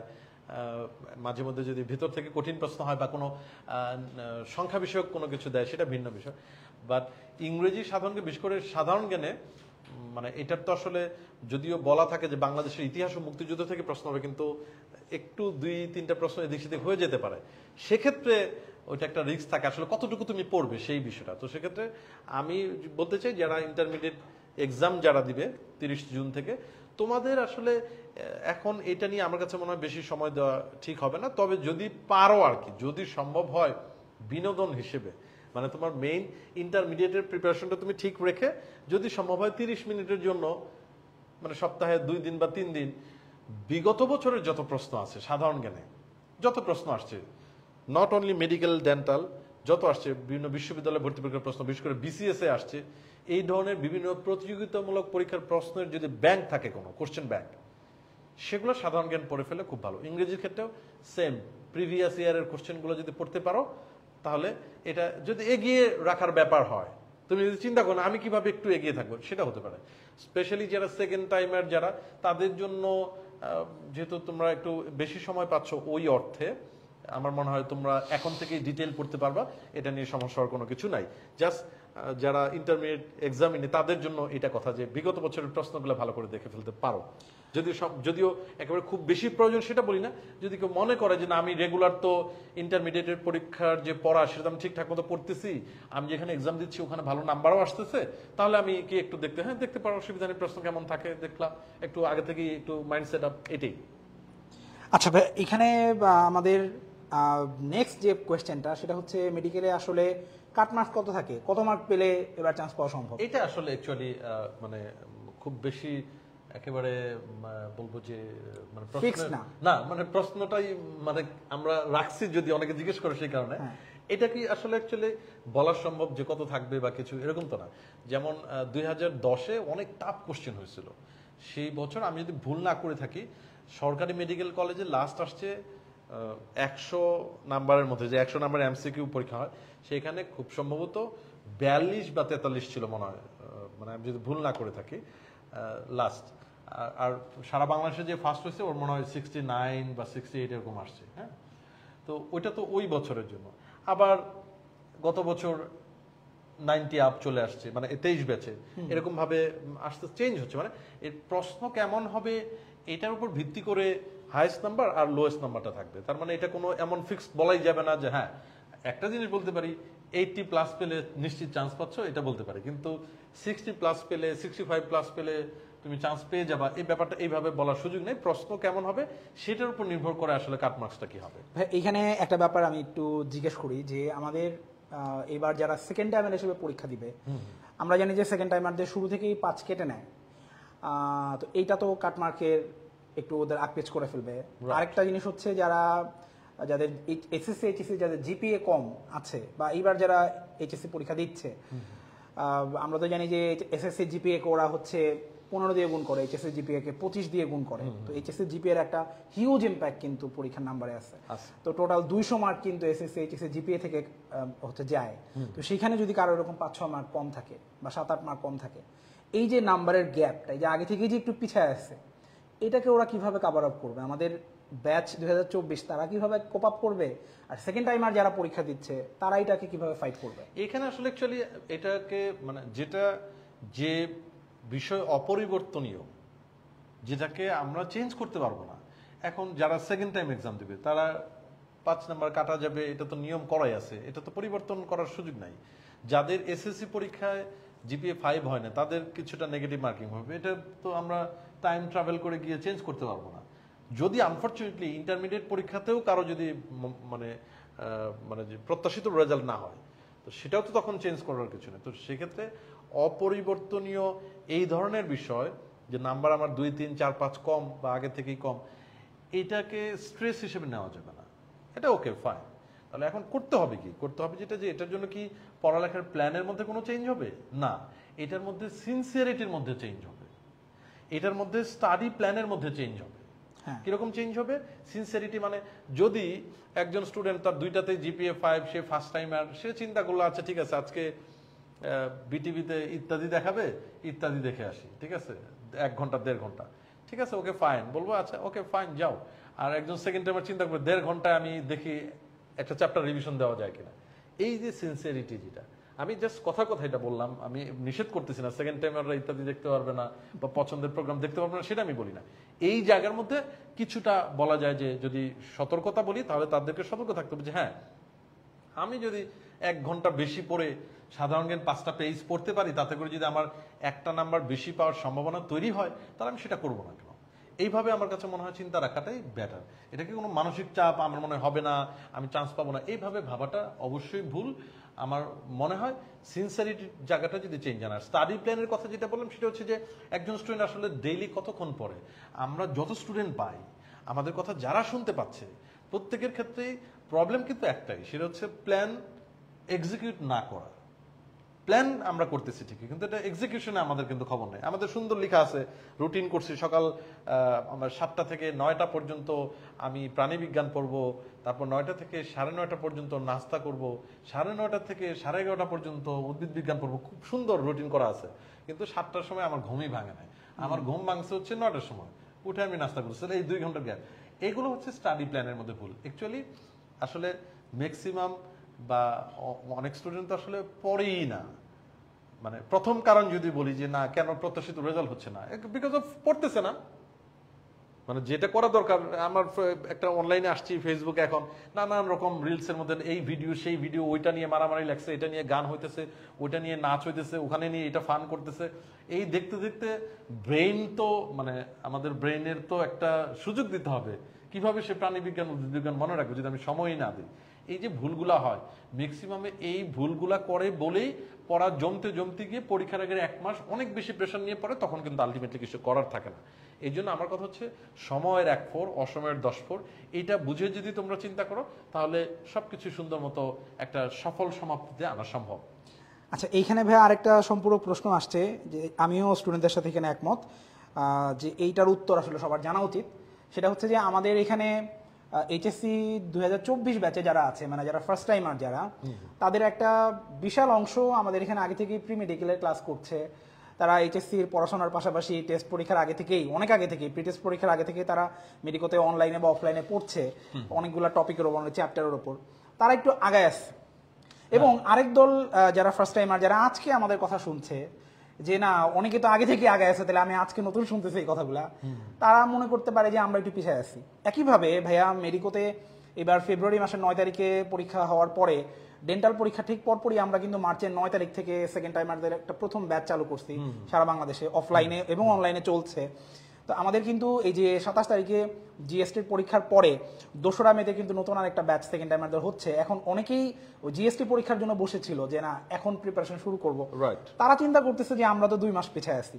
আবার আরেক দল আছে ফার্স্ট টাইমারদের মধ্যে যারা চিন্তা করতেছে যে আমরা তাহলে এখন না এইচএসসির পরেই শুরু করি, আমরা তাহলে কি আরেকটু পিছিয়ে থাকবো কিনা বাকিদের তুলনায়। আবার সেকেন্ড টাইমারদের মধ্যে আরেকটা গ্রুপ আছে যারা জুলাই মাসের শেষ সপ্তাহে তারা গুচ্ছ কৃষির পরীক্ষা দিয়ে একটা জায়গাতে সিট কনফার্ম করে তারপরে তারা সেকেন্ড টাইমার হিসেবে ঢুকতে চায়। তারা আসলে কতটুকু পিছানো আছে? যে আপনি যে বলেন সময়ের 1 অসময়ের 10 তাহলে সময়ের 4 কি ওরা মিস করে ফেলতেছে? না, এটাকে এখানে মানে এই কথাটাকে আমি একটু অন্যভাবে বলি, সবাই দুশ্চিন্তা করবে আর কি, যে দুশ্চিন্তা করবে যে আমি পরে শুরু করলাম এটা নিয়ে কি হবে। আমার কথা হলো যে ঠিক এই মুহূর্তে আজকে মানে এপ্রিলের 29 তারিখ 2024 সাল, এখন থেকে যদি আমি আমার কাজটা করি, এখন আমি আগে শুরু করলাম পরে শুরু করলাম, কে প্রি মেডিকেল কোর্স করলো কে করলো না, এটা নিয়ে আমি জাজমেন্টে না যাই। আমার এই মুহূর্তে কাজটাকে আমি ঠিকভাবে করতেছি, এখন তো আমার পড়ার কথা ছিল, বা এখন আমার পড়া রিলেটেড কোনো কিছু, আমি কোনো লেকচার বা কারো কাছ থেকে কোনো পরামর্শ শোনার কথা ছিল, আমি কি সেটাই করতেছি না? তো আমি করতেছি না, কিন্তু আমি দুশ্চিন্তা করে আমি আমার কাঁধের উপরে দুশ্চিন্তার যে ভার সেটাকে আমি বৃদ্ধি করছি। ঠিক আছে? তার মানে আমি মানে ওই দুশ্চিন্তাকে যদি দূরে ঠেলে দিয়ে আমি যদি চিন্তা করি ঠিক আছে ওকে ফাইন, আমি আজকে থেকে এমন ভাবে পড়ি আমার কোনো টাইম যেন মিস না হয়, কোনো দিন যেন নষ্ট না হয়, কোনো ঘন্টা যেন নষ্ট না হয়, তাহলে সবকিছুই কভার করা সম্ভব। সেই জায়গায় যেন কোনো ভুল না হয়। অতএব যারা প্রি মেডিকেল করে অনেকটাই হয়তো চ্যাপ্টারগুলো দেখেছে, যারা সেকেন্ড টাইমের মধ্যে যে ব্যাচে যারা আগে শুরু করেছে তারা কিছু চ্যাপ্টার হয়তো পড়ে ফেলেছে, হ্যাঁ, এখন ওইটাতে তো আমার কোনো হাত নাই। আমার হাতে যা আছে, আমার সামর্থ্যের মধ্যে যা আছে সেটা, যেটা আমার সামর্থ্যের বাইরে ওইটা নিয়ে আমি কেন চিন্তা করবো। এখন আমি আজকে আমরা যদি চিন্তা করি যে আমরা এই সাবকন্টিনেন্টের এই দেশগুলোতে জন্মগ্রহণ করছি, তা আমাদের স্কিন কালার নিয়ে আমাদের প্রবলেম আছে। প্রবলেম বলতে ওই অর্থে যে আমরা মনে করি যে আমরা একরকম কালার ব্রাউন বা এই কালার পেয়েছি, আর যারা ইউরোপিয়ান বা ওই কান্ট্রিগুলোতে যারা আছে তারা ওটা, এটা তো আর এটা নিয়ে আমি মন খারাপ করে বসে থাকলাম যে সৃষ্টিকর্তা আমাকে এইভাবে কেন, হ্যাঁ, এটা তো কোনো মানে হয় না। তার মানে হচ্ছে যে আমরা যেটা অপরিবর্তনীয় সেটা নিয়ে আসলে আমরা ওইভাবে দুশ্চিন্তা করে সময় নষ্ট করবো না। আমার এখন থেকে কাজগুলা ঠিকভাবে করাটা হচ্ছে জরুরি। ইন্টারমিডিয়েট পরীক্ষা এখানে অনেকেই বা আমরা দেখতে পাই যে পড়া শুরু করার দরকার এখন থেকেই, এই আজকে না কাল, কাল না পরশু, এই প্রবলেম। এবং এই কথাগুলো যে আমরা বলতেছি এর মানে এই না যে ওরাও যে আজকে মানে নতুন শুনতেছে তা না, তারা কিন্তু স্কুলে শুনে আসছে, কলেজে টিচাররা বলতেছে, বাসায় বাবা মা তো সকাল বিকাল বলতেছে। সবাই কি সেই বলা অনুযায়ী কাজ করতেছে? সবাই কি সেই কথা অনুযায়ী পরামর্শ শুনে পড়ালেখা শুরু করতেছে না তো। সেটাই হচ্ছে আমার মনে হয় সবচেয়ে যৌক্তিক এবং সবচেয়ে জরুরি, যে না এখন আমি আমার পড়ার মধ্যে থাকি, এখন যেন আমার সময়টা নষ্ট হয়। এভাবে করলে সবকিছুই ঠিকঠাক মতো হওয়া সম্ভব। আফসোসের কোনো জায়গা নেই কোনো কিছু নিয়ে। ভাই এখানে শেষ যে প্রশ্নটা আসছে সেটা হচ্ছে ইংলিশ ভার্সনদের জন্য কি আলাদা কোনো পরামর্শ আছে কিনা? আচ্ছা, শেষ প্রশ্ন অবশ্যই, তার সাথে আমাদের আরো কিছু বিষয় আমি সবাইকে দেখাতে চাই।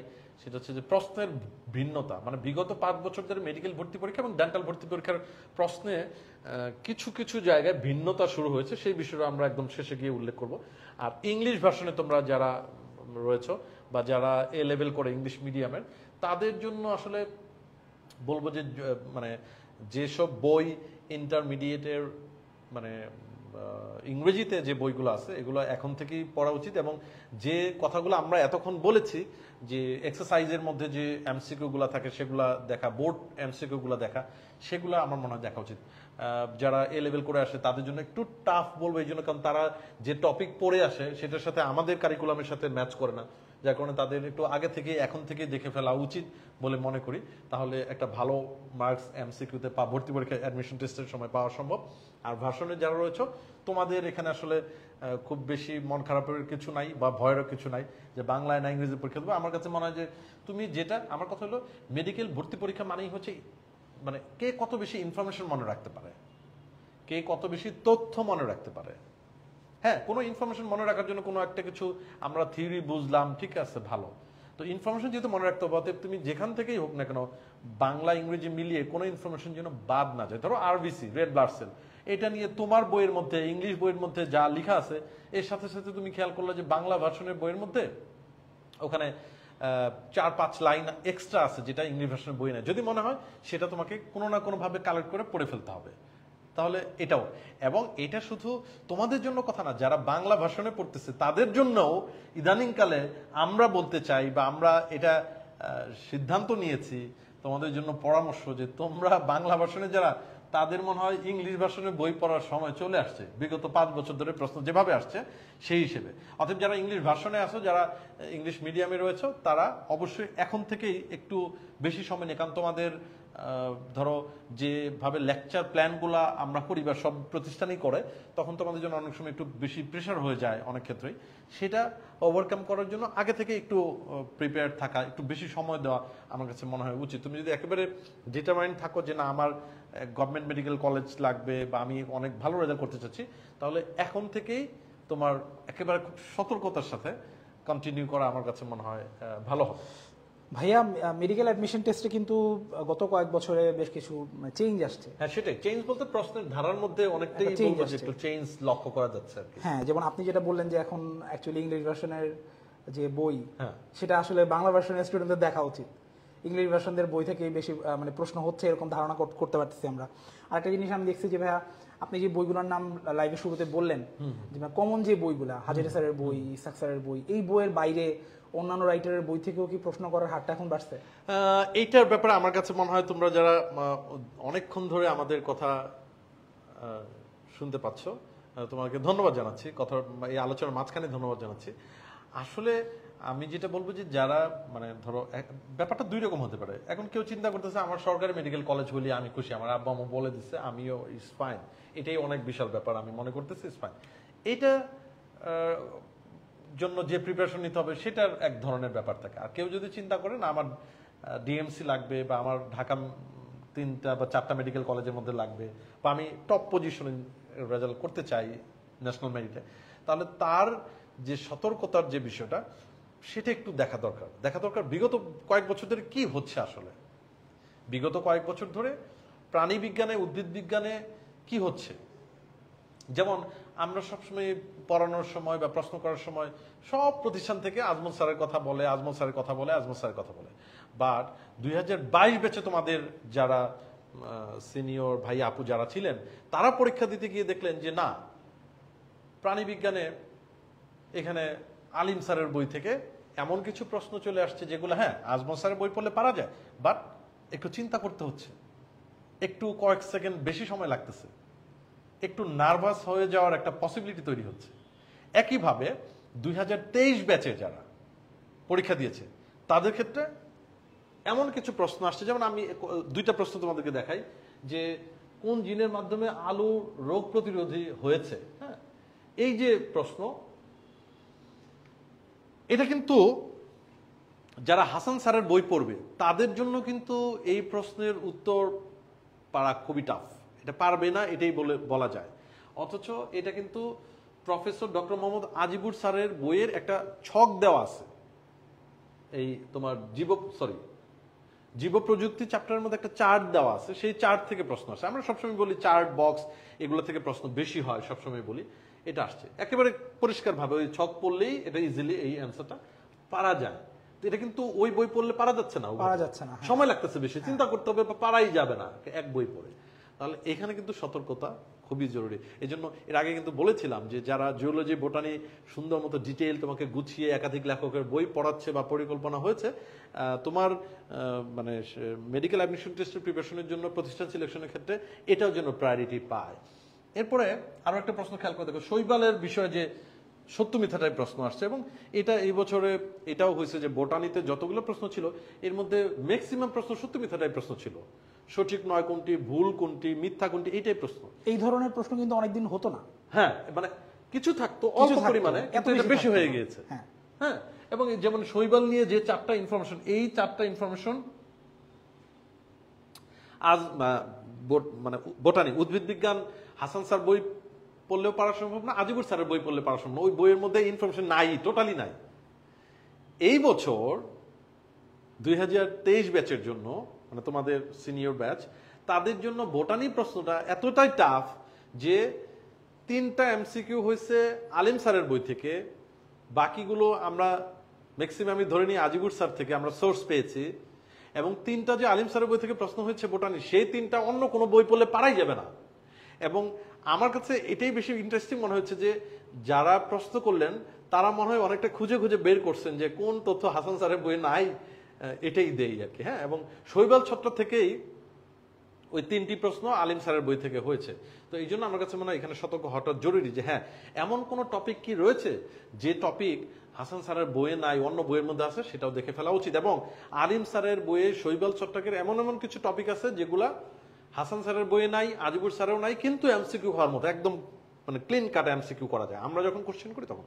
এবং আমরা কিন্তু এই বছর এই সিদ্ধান্ত নিয়েছি, গত বছরও ছিল, যে আলিম স্যারের বোটানি জিওলজি, এবং আমরা গত বছর 23 ব্যাচের জন্য আলিম স্যারের বইয়ের উপরে বোটানি জিওলজি আলাদা ক্লাসও নিয়েছিলাম অনলাইনে, তোমাদের সিনিয়র ভাই আপু থাকলে তাদেরকে জিজ্ঞেস করে দেখতে পারো। তো এই যে স্টাডি প্ল্যান, এগুলো তো একটা প্রতিষ্ঠান ঠিক করবে।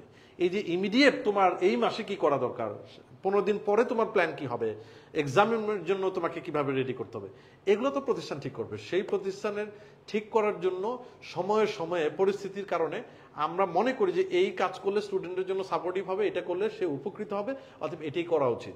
এটা আমরা কিন্তু সবসময় রিভিউ করতেই থাকি, কি করলে ভালো হবে, কি করলে ভালো হবে, কি করলে ভালো হবে। এই হচ্ছে বিষয়। ইন্টারেস্টিং ব্যাপার যদি আরো বলি, সেটা হচ্ছে কেমিস্ট্রি এই প্রশ্ন দেখে আমি নিজে খুবই অবাক। এই কারণে যে আমি দেখতেছিলাম যে ফেব্রুয়ারির মানে মাসের 9 তারিখে এক্সাম হওয়ার পরে বিভিন্ন কোচিং থেকে বিভিন্ন ধরনের সলভ দিয়েছে যে এই প্রশ্ন এই পৃষ্ঠা থেকে আসছে, এই বই থেকে আসছে। তো আমি কোনোভাবেই মানে মানে আমার জন্য আমি স্যাটিসফ্যাকশন হচ্ছিল না যে না, এই প্রশ্নটা মনে হচ্ছে যে হ্যাঁ, জৈব যৌগে হাইড্রোজেন অ্যাটম নাই, অ্যাটম শব্দটা কেন ইংলিশে কেন আসলো, এটা কেন, এটা কেন হয় অ্যাটম কেন ইংলিশে আসবে? আর অপশনগুলো এখানে আয়োডোফর্ম, হেক্সাক্লোরোবেনজিন, তো বাংলায় লেখা যায়, তো তাহলে এটা কেন ইংরেজিতে? আমি এই কারণে অন্য কোনো প্রশ্নের সলভগুলো দেখে আমার কাছে মনোপুত হচ্ছিল না। এবং ধরো প্রতিষ্ঠানের সিনিয়র হিসেবে, মেডিকেল সিনিয়র হিসেবে বলি, বা আমার জায়গা থেকে এটাকে আরেকটু ডিপলি দেখার জন্য যে হ্যাঁ, আমরা যদি এটা খুঁজে বের করতে পারি যে প্রশ্নের স্টাইলে কি কি চেঞ্জ আসলো, তাহলে না যারা বেস্ট রেজাল্ট করতে চাচ্ছে তাদের জন্য উপকার হবে। তারা এখন ওই জিনিসটা তাদের ওইটা কিভাবে করবে? তারা একজন ইন্টারমিডিয়েট স্টুডেন্ট, তার তো আর ওই অত ডিপলি ওইভাবে সময়ও হয় না, বা ওই চিন্তাটাও আসে না। হ্যাঁ, আমরা অনেক বছর ধরে এই অ্যাডমিশন টেস্টের এই প্রিপারেশনটা কিভাবে নেওয়া উচিত, প্রত্যেকটা সাবজেক্ট কিভাবে পড়া উচিত, এগুলো নিয়ে দেখতে দেখতে বুঝতে বুঝতে আমাদের কিন্তু যে অবজারভেশনটা, যেটা আমাদের এই প্রশ্ন সলভ বের করার ক্ষেত্রে কি চিন্তা করা উচিত, সেটাতে কিন্তু নিশ্চয়ই একটা ম্যাচুরিটি আছে। সেই ম্যাচুরিটি লেভেল থেকে আমার কাছে মনে হলো না, অ্যাটম দিয়ে রাখছে, এটা তো কোনো বইয়ের মধ্যে আমি ডিরেক্ট মিলিয়ে পাচ্ছি না। পরে গিয়ে খুঁজতে আমি গিয়ে দেখলাম যে ইংলিশ ভার্সনের জন্য বই, যেটা মানে গাজী মোহাম্মদ আহসানুল কবির স্যারের যে বই, হ্যাঁ, রিপ্রিন্ট সেপ্টেম্বর 2023-এ, এটা তুমি যদি সম্ভব হয় কালেক্ট করো, যারা শুনতে পাচ্ছ বা যারা পরে শুনবে, মানে আমাদের কথাবার্তার মধ্যে কতটুকু কনফিডেন্স, এটা জানা জরুরি। এটা জানা জরুরি, তাহলে না তুমি সেভাবে প্ল্যান করতে পারবে। একেবারে সেম ওখান থেকে ওইটাই, শুধু এই অপশনটাকে একটু ট্রান্সলেট করছে, তারপরে অ্যাটমটা রেখে দিছে, অপশনে কোনো ট্রান্সলেটই করেনি, ওভাবে রেখে দিছে, একদম সেম। তুমি দেখো এই প্রশ্ন, হ্যাঁ, তুমি হাজারি স্যারের বইয়ের মধ্যে এটা আছে, বাট এটা কিন্তু তোমার কবির স্যারের ইংলিশ ভার্সনের বই থেকে হয়েছে। আমি যা বললাম সেটা মিলিয়ে দেখো, শুধু ওইটা ট্রান্সলেট করা হয়েছিল। অতএব কিছু প্রশ্ন বাংলা ভার্সনের বই থেকে হচ্ছে, এটাও যেমন ঠিক আছে, অনেকটাই হচ্ছে, কিন্তু বিগত কয়েক বছর ধরে ইংলিশ ভার্সনের বই থেকে প্রশ্ন হয়, ওইটা বাংলা ভার্সনের জন্য ট্রান্সলেট করে দেয়। এটা 2015-16, বিশেষ করে 16 পর থেকে, বিশেষ করে 19-এর পর থেকে আরো এটা বাড়ছে। 19 সালের থেকে তুমি প্রশ্নগুলো দেখবে অনেকগুলো অপশনের মধ্যে, যেমন ধরো আমি এটা বারবার অনেক জায়গায় বলি যে মায়োপিয়ার জন্য কোন লেন্স ব্যবহার করতে হবে, ঠিক আছে, মায়োপিয়ার সলভ করার জন্য, ঠিক আছে। এখন ধরো উত্তল, অবতল, এই তো অপশনে থাকা উচিত। এখন অপশনে যদি কনকেভ, কনভেক্স থাকে, তাহলে তুমি এটা একটু আনইউজুয়াল না, তখনই তোমার ধরে নিতে হবে যে এটা এইভাবে আসছে কোন জায়গা থেকে, এটা ইংলিশ ভার্সন থেকে। এটা 2019 থেকে তুমি প্রশ্ন যারা শুনতে পাচ্ছ, তারা যদি একটু সময় পাও, একটু খেয়াল করে দেখবা যে আসলে পরিবর্তনটা কোন জায়গায়। তাহলে এখন তুমি বলো যে ভাই, আপনি যে এই নতুন করে এই নতুন ধরনের বিপজ্জনক কথাবার্তা বলতেছেন, তাহলে আমরা কি করবো? তাহলে তোমরা যারা চিন্তা করতেছো, তারা অনুশীলনের এমসিকিউ ইংলিশ ভার্সনের বইয়ের মধ্যে যা যা আছে সেটাও দেখে ফেলবা। আমার কথা হচ্ছে কোনো কিছুই বাদ যাবে না, সেটা যদি চিন্তা করি তাহলে ভিতরে পড়ার দরকার নাই, অন্তত অনুশীলনী এমসিকিউ। এবং ভেরি ইন্টারেস্টিং যে এমন কিছু এমসিকিউ ইংলিশ ভার্সনের অনুশীলনীতে আছে যেগুলো বাংলা ভার্সনের বাংলা বইয়ের মধ্যে কিন্তু নাই। তাহলে যারা ওটা সলভ করে ফেলবে, তাদের কিন্তু একেবারে অপশন দেখেই, প্রশ্ন দেখেই বুঝে ফেলবে যে এখান থেকে আসছে, অ্যান্সার করতে সময় লাগবে না। আর তোমার বাংলা ভার্সনের অনুশীলনী এমসিকিউ পড়া আছে, পরীক্ষার হলে বসে বসে চিন্তা করতে হবে, কলমে কামড় দিতে হবে, এরপর হঠাৎ করে উত্তর মনে আসবে, একটু সময় তো বেশি লাগবেই। এই জায়গায় যদি আমরা একটু স্মার্টলি চিন্তা করি, আমার কাছে মনে হয় পরিবর্তনটা অবশ্যই খেয়াল করা উচিত। এবং আরো একটা প্রশ্ন, যে তীব্র অ্যাসিড ও মৃদু ক্ষার টাইট্রেশনের জন্য উপযুক্ত নির্দেশক কোনটি? অপশনগুলো ইংরেজি। হ্যাঁ, আমি এইটা তোমার ধরো আমরা যদি বলি যে রাসায়নিক পরিবর্তনের মধ্যে আছে, ঠিক আছে, বা ধরো তোমার যদি আমরা অন্য কোনো চ্যাপ্টারে এই সোর্স খুঁজি, সেটাও হয়তো আমরা পেয়ে যাব, ঠিক আছে। কিন্তু আমি কনফিউজ হলাম যে এই অপশনগুলো কেন ইংরেজিতে, কেন লিটমাস, হ্যাঁ, মিথাইল অরেঞ্জ, থাইমল ব্লু, ঠিক আছে, ইংরেজিতে কেন? ওকে, সব জায়গায় তুমি হাজারি স্যারের মধ্যেও একটা চার্ট দেওয়া আছে খুব সুন্দর করে, কবির স্যারের মধ্যে আছে, সব বইয়ের মধ্যে, আমাদের শ্রদ্ধেয় সঞ্জিত কুমার গুহ স্যারের বইয়ের মধ্যে আছে এগুলা। কিন্তু এটা কেন হলো? তখন ওই যে বললাম যে মানে ডিপলি চিন্তা করতে গিয়ে খুঁজে পেলাম যে কবির স্যারের মধ্যে এই অপশনটা একদম এরকম সুন্দরভাবে শুধুমাত্র ওই জায়গায় প্রশ্নটার মধ্যে ট্রান্সলেট করে বাংলা করা হয়েছে, অপশনগুলো ইংরেজিতে সেম রাখা হয়েছে। যা বলতেছি দায়িত্ব নিয়ে বলতেছি, তোমরাও একটু প্রয়োজন বোধে নিজেদের সিদ্ধান্ত নেওয়ার যেন সঠিক হয় সেই জন্য এই জিনিসগুলো একটু বিবেচনায় নিয়ে দেখো। নাহলে কিন্তু কোন প্রতিষ্ঠানে পড়বে কি পড়বে না এই ব্যাপারে কিন্তু একটু কম বেশি ভুল হয়ে যেতে পারে, সেই ভুল যেন না হয়। কারণ আমরা প্ল্যান দিব, আমরা প্ল্যানকে এক্সিকিউট করব, তোমার কাজ হচ্ছে পড়ালেখা করা। এখন আমাদের প্ল্যান তৈরি করা, আমাদের প্ল্যান এক্সিকিউট করার জন্য, স্টাডি প্ল্যানটাকে পুরোপুরি গোছানোর জন্য যদি আমরাই না জানি কোথা থেকে কি হয়েছে, যদি আমরাই ভুল জানি যে এই জায়গার প্রশ্ন হয়েছে না ওই জায়গাতে হয়েছে, তাহলে আমরা তোমাদেরকে প্ল্যান দিব কিভাবে? সেটা কিভাবে সাকসেসফুল হবে? সেটা কিভাবে তোমার, হ্যাঁ সবাই, তুমি কোনো জায়গায় এমন অনেক স্টুডেন্ট আছে যারা কোনো জায়গায় কোচিং না করলেও মেডিকেল কলেজে চান্স পেয়ে যাবে। তাদের নিজেদের বিগত দিনের পরিশ্রম, তাদের নিজেদের বর্তমানে যে সিনসিয়ারিটি সেটা দিয়ে হয়ে যাবে। কিন্তু একটা প্রতিষ্ঠান তাকে প্রপারলি এমন একটা ফ্রেমের মধ্যে রাখবে যে তার এই পরিশ্রমের জন্য কোনো ধরনের অবমূল্যায়ন যেন না হয়, তার যে পরিশ্রম সে করেছে সেই পরিশ্রম অনুযায়ী যেন যথেষ্টভাবে সে সাফল্য পায়। সেই জায়গাটাতে প্রতিষ্ঠান হিসেবে সবারই দায়িত্ব। সেই জায়গাতে প্রতিষ্ঠান হিসেবে মেডিকেও কিন্তু এতটা ডিপলি অবজার্ভ করেই কিন্তু সিদ্ধান্ত নেয় যে কি করা উচিত। এবং আমরা আমাদের পরিকল্পনার মধ্যে এটাও রেখেছি যে আমাদের ইংলিশ ভার্সনের যে বই আছে সেগুলোও সলভ করে তোমাদেরকে সেভাবে প্রিপেয়ার করা। শুধু আমরা বলে যাচ্ছি আজকে ব্যাপারটা এরকম কিন্তু না, এই বিষয়গুলো যেন সবার খেয়াল থাকে। আমার কাছে মনে হয় যে এটা এক ধরনের ভিন্নতা যে আসলে 2019 সাল থেকে আসলে কি হচ্ছে zoology, botany, chemistry, physics. Even 2022 ব্যাচে কিন্তু বোটানি এরকম 2টি বা 3টি প্রশ্ন পাওয়া যায় যেটা কিন্তু মানে বাংলা ভাষার বই ডিরেক্ট নাই। আমার 2022 ব্যাচে মানবদের প্রতিরক্ষা ইমিউনিটি চ্যাপ্টার থেকে প্রশ্ন আসছে, সেটা ডিরেক্টলি কোনো বইয়ের মধ্যে নাই, মানে বাংলা ভাষণের বইয়ের মধ্যে। ইংলিশ ভাষণের বইয়ের ভেতরে এটা দিয়ে রাখছে। ম্যাক্রোফেজ নিয়ে একটা প্রশ্ন ছিল, তোমরা যদি খুঁজে দেখো 2022 ব্যাচে, ওটাও ইংলিশ ভাষণ থেকে। অতএব তোমরা আশ্চর্য হচ্ছ, আমরাও আশ্চর্য হয়েছি এই ধরনের ইন্টারেস্টিং পরিবর্তনের কারণে। এই পরিবর্তন খুব সম্ভবত প্রতিষ্ঠান হিসেবে আমরাই সর্বপ্রথম হয়তো এই ধরনের এই বিষয়টাকে আমরা সামনে তুলে নিয়ে আসছি। তোমরা এই বছরের মেডিকেল ভর্তি পরীক্ষার পরে যত সলভ পেয়েছো সবগুলাই দেখো, আমরা আমাদের পেজে যে সলভ আছে সেটা দেখো, তাহলে বুঝতে পারবো যে এটাকে আসলে আমাদের প্রথম কথা ছিল কিনা বলা। তো এই জন্য তোমরাও তোমাদের স্টাডি প্ল্যানের মধ্যে পরিবর্তন কি কি জায়গায় আসবে, কি সিদ্ধান্ত নিলে পুরো আয়োজন সুন্দর হবে, ঠিক আছে, সেটা আমার কাছে মনে হয় তোমাদের আজকের পরে সিদ্ধান্ত নেওয়া সহজ হবে। সবাইকে অসংখ্য ধন্যবাদ। একটা লম্বা সময় ধরে তোমরা মনোযোগ দিয়ে আমাদের কথাগুলো শুনেছো। তোমরা যারা লাইভের শুরুতে জয়েন করতে পারোনি, লাইভের মাঝামাঝি পর্যায়ে জয়েন করেছো বা একদম শেষে জয়েন করেছো, একদমই ভয় পাবার কিছু নাই। এই গ্রুপে কিন্তু লাইভটি সেভ হয়ে থাকবে, তোমরা পরেও চাইলে গ্রুপে পুরো লাইভটি দেখতে পারবে রেকর্ডের অবস্থায়। এবং তোমাদের যেই প্রশ্নগুলো আমাদের আলোচনার সাথে সামঞ্জস্যপূর্ণ ছিল আমরা সেগুলোর উত্তর লাইভেই বলার চেষ্টা করেছি।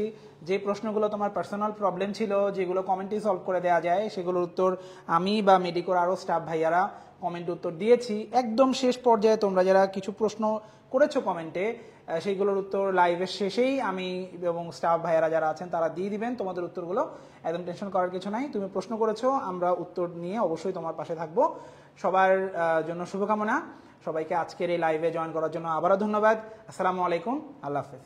আমার মনে হয় যে আমাদের এই আলোচনার একদম শেষে যে তীব্র গরম সারা দেশে চলতেছে, সেই পরিপ্রেক্ষিতে তোমাদের সবার প্রতি অনুরোধ থাকবে, নিজের প্রতি খেয়াল রাখো, নিজের বাবা মার প্রতি এবং নিজের পরিবারের সদস্য যারা, যতটুকু রোদ এড়িয়ে থাকা সম্ভব আগামী দিনগুলোতে, যেহেতু অলরেডি ওয়েদারের আপডেট আমরা সবসময় পাচ্ছি সেই অনুযায়ী, এবং পর্যাপ্ত পরিমাণে পানি পান করা। একেবারে হুট করে গরম থেকে এসে ঠান্ডা পানি খাওয়া ফ্রিজ থেকে বের করে, এটাও কিন্তু আসলে ওইভাবে ঠিক না। নর্মাল ওয়াটার যেটা সেটা, এই ব্যাপারে যথেষ্ট আমাদের সুস্থ থাকা খুবই জরুরি। আমরা যখনই কোনো কাজ করতে যাই, যখনই কোনো কাজে পরিশ্রম করার প্ল্যান আমরা করি, সেক্ষেত্রে কিন্তু সুস্থতা, শরীর ঠিক রাখাটা কিন্তু জরুরি। তোমাদের সামনে আমি বলবো আমার জায়গাতে, হ্যাঁ জীবনের প্রত্যেকটা দিনই গুরুত্বপূর্ণ, জীবনের প্রত্যেকটা ঘন্টা, প্রত্যেকটা মুহূর্তই আমার জন্য, আমাদের জন্য গুরুত্বপূর্ণ, ঠিক আছে। কিন্তু যদি এডুকেশনাল লাইফ হিসেবে চিন্তা করো, তোমার শিক্ষা জীবনের জন্য এই আজকে 29 এপ্রিল থেকে শুরু করে যতদিন পর্যন্ত না এই মেডিকেল ভর্তি পরীক্ষা সহ অন্যান্য ভর্তি পরীক্ষায় তোমার প্রত্যাশিত রেজাল্ট না আসতেছে, সেই হিসেবে শিক্ষা জীবনের গুরুত্বপূর্ণ সময় কিন্তু অবশ্যই ইন্টারমিডিয়েটের রেজাল্ট।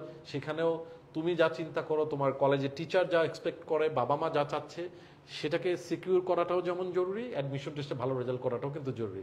অতএব এই সময়ে প্রতিটি পদক্ষেপ যেন যৌক্তিক হয়, প্রতিটি পদক্ষেপ যেন তোমার জন্য ভালো হয়, সেটা বিবেচনায় রেখে নিজের সুস্থতার প্রতি খেয়াল রাখো। ইনশাল্লাহ আল্লাহ তাআলা পরিশ্রমের অবশ্যই অবশ্যই মূল্যায়ন করবেন। অতীতে যা হয়ে গেছে, কোনো তুমি বিপদে পড়েছো, প্রত্যাশিত রেজাল্ট আসে নাই, কোনো ধরনের কোনো কিছু, সেগুলো নিয়ে অবশ্যই মাথায় রাখবা না। আল্লাহর উপর ভরসা রেখে এগিয়ে যাও, ভালো কিছু ইনশাল্লাহ হবে। তোমাদের সবার জন্য শুভকামনা। আবার কোনো উপলক্ষে, কোনো প্রসঙ্গ নিয়ে, কোনো টপিক নিয়ে আমাদের সিনিয়র যারা আছি, আমি সহ ইঞ্জিনিয়ার ফয়সাল হায়দার, তোমাদের সাথে নিশ্চয়ই আবার কথা বলবো। সবাইকে আবারও শুভকামনা জানাচ্ছি। আল্লাহ হাফেজ, সবাই ভালো থাকো।